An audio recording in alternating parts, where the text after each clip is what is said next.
Apakah datang ke sini karena bayaran atau panggilan hati? Apakah ke sini karena bayaran? Sejak masa awal kampanye, elektabilitas Anies Baswedan sempat menjadi yang paling bontot. Begitu juga dengan dana kampanye yang disebut hanya 1 miliar rupiah dan tercatat paling rendah di antara paslon lain. Namun sebagai salah satu capres yang memulai start lebih awal, safari politik yang dilakukan Anies hampir selalu ramai dihadiri masa pendukungnya.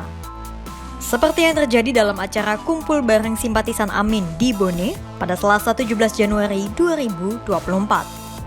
Anies disambut meriah oleh pendukungnya.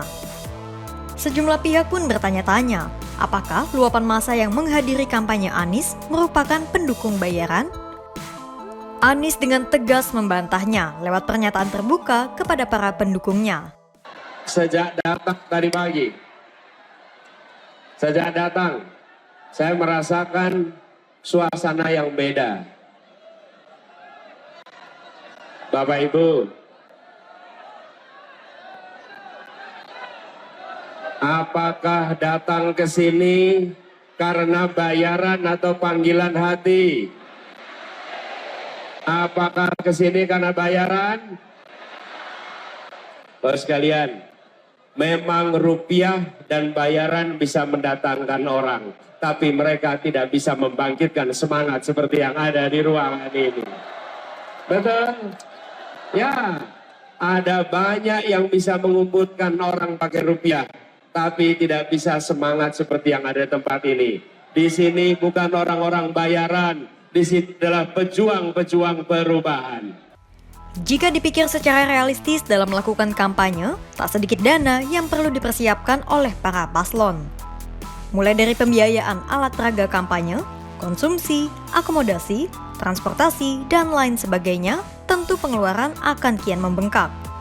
Di lain sisi, dana kampanye paslon nomor urut 1, Anies Baswedan dan Muhaimin Iskandar, tercatat di KPU hanya 1 miliar rupiah. Dana kampanye yang paling kecil di antara dua paslon lainnya. Anies pun mengatakan selama ini kampanyenya kerap berjalan dengan sokongan dari iuran dan gerakan rakyat secara sukarela. Menurut Anies, itulah yang menjadi alasan mengapa kampanyenya di daerah selalu ramai dan dipenuhi alat peraga kampanye secara swadaya. Untuk itu, meski dana kampanyenya paling tipis, namun Anies mengaku 1 miliar rupiah masih cukup untuk melakukan kampanye hingga pemilu 2024. Tak sedikit pula pihak yang meragukan bahwa dana kampanye yang dikantongi Anies dan Caimin hanya 1 miliar rupiah.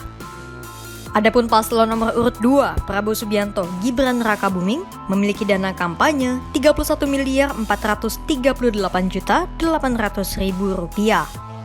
Lalu paslon nomor urut 3, Ganjar Pranowo dan Mahfud MD, 23 miliar 375 juta 920 ribu rupiah.